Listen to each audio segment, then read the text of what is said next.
नमस्कार दोस्तों। आज हम आपके लिए जो टॉपिक लाए हैं वो है, अगर प्लॉट न रेक्टेंगल है, न आयताकार है, न अनियमित आयताकार है, अनियमित चतुर्भुज भी नहीं है, ये थोड़ा सा वृत्ताकार टाइप का प्लॉट है। आप देख सकते हैं कभी कभी क्या होता है, सड़क आपके प्लॉट के सामने से घूमी हुई होती है, तो उस केस में इसकी 3 भुजाएं तो सीधी हैं, लेकिन एक भुजा में थोड़ा सा घुमाव है। तो अगर आपका प्लॉट इस तरह का है तो आप ऐसे प्लॉट का क्षेत्रफल कैसे निकालेंगे, ये एक बहुत बड़ी समस्या है।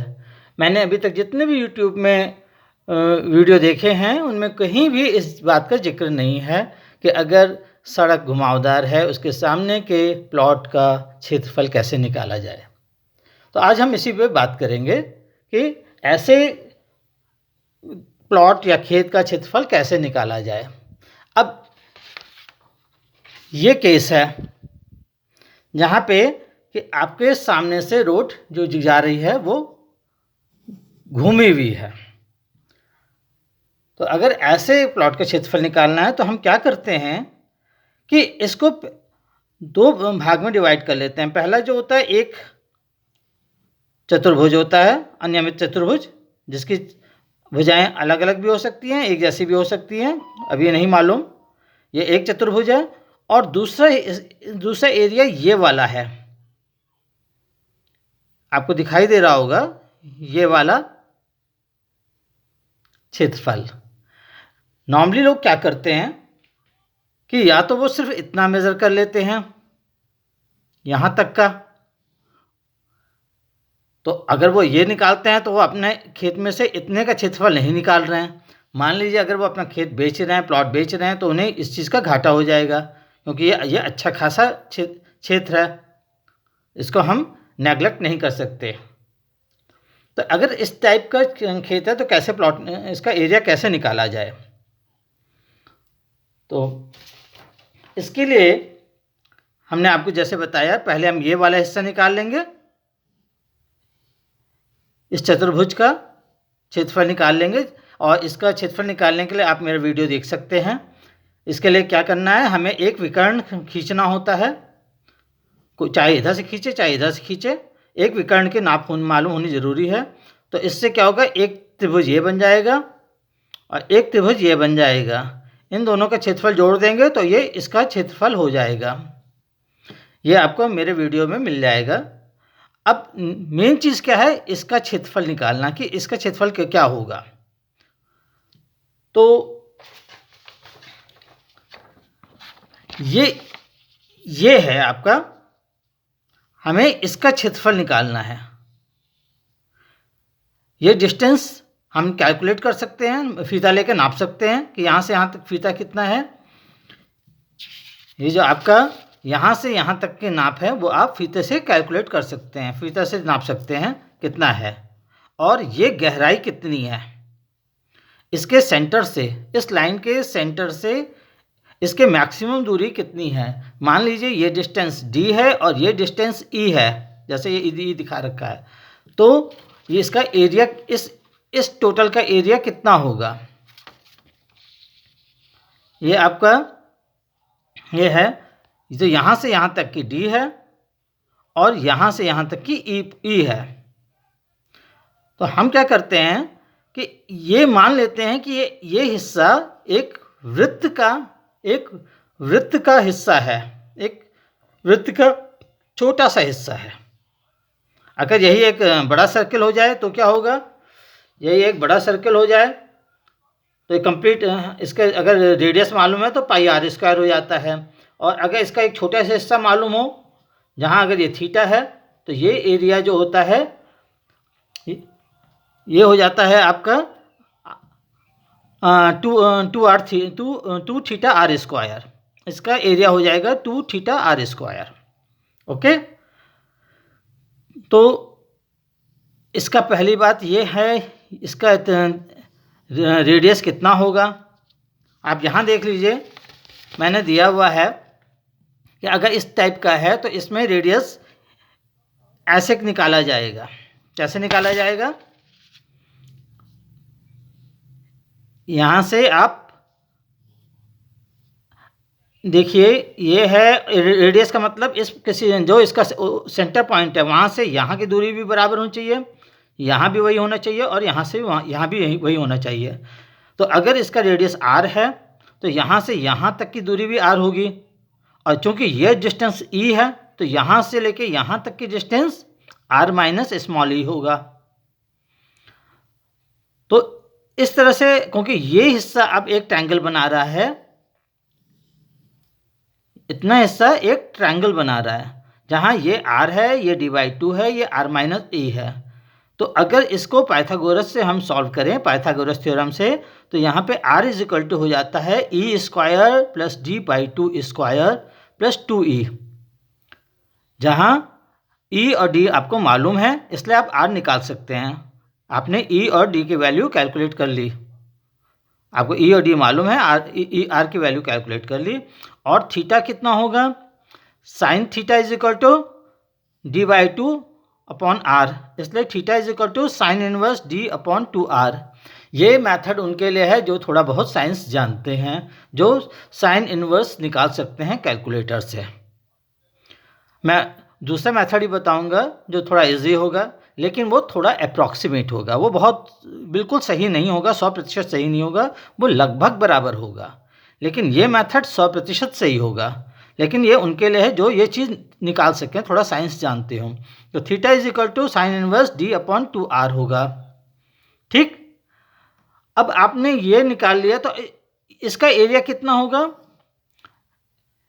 AFDE ये वाले हिस्से का एरिया होगा, इस टोटल का एरिया मतलब OAFDO वाला इस पूरे का एरिया माइनस OAEDO इसका एरिया, इस पूरे में से आपने इतना हिस्सा माइनस कर दिया, इसमें से घटा दिया तो ये हिस्सा निकल गया। तो क्या है एरिया, ये टोटल एरिया, ये एरिया इज इक्वल टू ये टोटल एरिया माइनस ये एरिया। ठीक है, अब इस ये टोटल एरिया कितना होगा, अगर इतना एंगल थीटा है, अगर ये एंगल इतना एंगल थीटा है तो ये होगा थीटा r स्क्वायर। ठीक है, ये टोटल एरिया हो जाएगा आपका थीटा r स्क्वायर। आपको r यहाँ से कैलकुलेट कर लिया, थीटा यहाँ से कैलकुलेट कर लिया, आपको ये पूरा एरिया मिल गया। उसमें से ये एरिया कितना होगा, ये होगा d/2 इंटू r माइनस ई, d/2 इंटू r माइनस ई। तो आपका ये जो एरिया है AFDE, ये एरिया कितना हो गया, theta r square minus d/2 into r minus E. ठीक है, आप इसे अच्छे से देख लीजिए और इसे नोट कर लीजिए कि ये एरिया जो है, जो आर्क वाला एरिया है, जिसको आप सीधे सीधे मेज़र नहीं कर पा रहे हैं, वो हो जाएगा theta r square minus d/2 into r minus E. Theta ये आपने ऐसे निकाल लिया, r आपने ऐसे निकाल लिया, तो आपके पास सभी चीज़ें आपको मालूम, r भी मालूम है, थीटा भी मालूम है। ओके, तो आपका फाइनल जो होगा, फाइनली जो आपका है, फाइनली आपका जो इसका है, ये टोटल एरिया यहाँ से लेके ये complete area is equal to ये एरिया, ये एक जो चतुर्भुज टाइप का है वो एरिया प्लस ये आर्क वाला एरिया। ठीक है, ये आपका आंसर हो गया। ये आई होप आपको समझ में आएगा। अगर आपको साइंस की समझ है तो आप ये आराम से निकाल सकते हैं। लेकिन अब मैं उन लोगों के लिए बता रहा हूँ जिन्हें उतना साइंस का समझ नहीं है। साइंस की समझ नहीं है तो उनको थोड़ा सा अप्रॉक्सीमेशन पे जाना पड़ेगा, मतलब कि बिल्कुल 100% सही नहीं होगा, लेकिन लगभग सही होगा। अब ये आपका क्षेत्रफल है, ये है A, B, C D point. आपने क्या किया, इसको इसका यहाँ से यहाँ इस पॉइंट का एक निकाल लिया कि ये डिस्टेंस कितनी है। ये एक पहला त्रिभुज बना। आप त्रिभुज वाला जो फॉर्मूला है, समीकरण है, वो यहाँ लगा के इसके एरिया निकाल सकते हैं। फिर आप जितने पास पास अलग अलग पॉइंट लेंगे उतना ज़्यादा सही आंसर मिलेगा। एक दूसरा त्रिभुज ये हो गया। फिर आपकी मर्ज़ी आप कितना लेते हैं। तीसरा त्रिभुज ये हो गया। चौथा त्रिभुज ये हो गया और पांचवा त्रिभुज ये हो गया।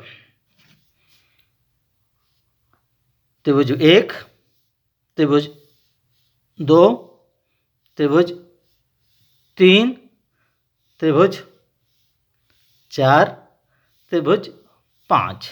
अब इसे आप एक हिस्से में रखते हो कि दो हिस्से में रखते हो कि तीन हिस्से में रखते हो, चार हिस्से में रखते हो, पांच हिस्से में रखते हो, या आपके ऊपर है, या उससे ज़्यादा। जितना आपको एक्यूरेट निकालना होगा, जितना सही निकालना होगा, उतने ज़्यादा आपको त्रिभुज बनाने पड़ेंगे। मान लीजिए आप इसी में इस टाइप से करते हैं तो एक तो आपको ये करना ही करना है, और दूसरा आपने क्या किया, दूसरा आपने ऐसे ले लिया, पहला और दूसरा, तो इसमें इतना एरिया नहीं आपको मिलेगा। अगर आप